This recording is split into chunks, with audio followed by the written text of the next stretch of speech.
Bible యొక్క మొదటి పుస్తకమైన ఆదికాండములో షేతు ఆదాము మరియు హవ్వల మూడవ కుమారుడు. అతని సోదరుడు హేబేలును కయీన్ హత్య చేసిన తరువాత జన్మించాడు.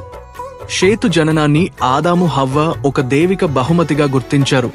దేవుడు అతన్ని హేబెలు స్థానంలో నియమించాడని నమ్మారు. దేవుణ్ణి పిలిచి విశ్వాసాన్ని కాపాడుకున్న వంశానికి మూలపురుషుడుగా, చివరికి నోవహు మరియు యేసుక్రీస్తు వంశానికి దారితీసింది. మరియు దేవుని విమోచన ప్రణాళిక కొనసాగింపుగా షేతు వంశం దేవుని మార్గంలో నడిచారు. షేతును గూర్చిన ముఖ్య అంశాలు. హేబెలు విషాదకరమైన మరణం తరువాత హవ్వ ఇలా చెప్పింది: దేవుడు నాకు హేబెలు స్థానంలో మరొక సంతానాన్ని నియమించాడు.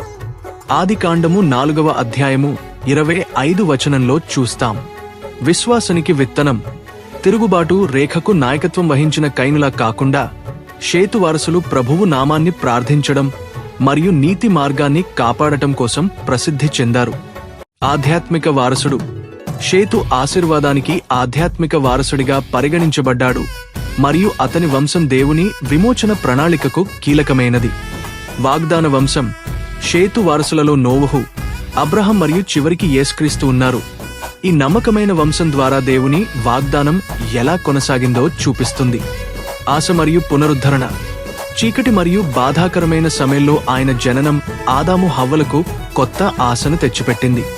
ఒక్క మాటలో షేతు గూర్చి చెప్పాలి అంటే షేతు దేవుని కృప పొందినవారు.